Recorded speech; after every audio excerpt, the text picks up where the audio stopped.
முட்டை குழம்பு ரெசிபி பார்க்கலாமா? கடாயில் ஆயில் ஆட் பண்ணிக்கோங்க. ஆயில் நல்லா ஹீட் ஆனதுக்கப்புறம் வெந்தயம், கடுகு ஆட் பண்ணிக்கோங்க. கூடவே ஆனியனும் ஆட் பண்ணிக்கோங்க. கருவேப்பிலையும் ஆட் பண்ணி நல்லா வதக்கி விட்டுருங்க.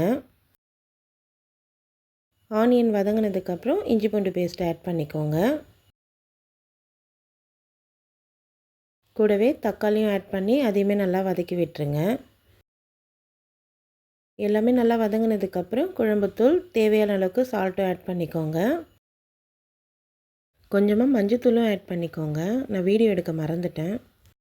எல்லாத்தையுமே நல்லா மிக்ஸ் பண்ணிவிட்டு புளி தண்ணி ஆட் பண்ணிக்கோங்க.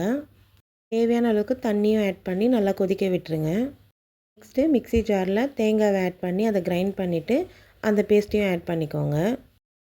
குழம்பு நல்லா கொதித்து உங்களுக்கு தேவையான அளவுக்கு திக்னஸ் வந்ததுக்கப்புறம் முட்டையை ஆட் பண்ணிக்கோங்க. குழம்பு கொஞ்சம் தண்ணியாக இருக்கக்குள்ளேயே முட்டையை ஆட் பண்ணிங்கன்னா தான் கொஞ்சம் நேரம் சென்று குழம்பு நல்லா திக்காகிடும். முட்டைலாம் நல்லா வெந்ததுக்கப்புறம் கொத்தமல்லி தழை ஆட் பண்ணிக்கோங்க.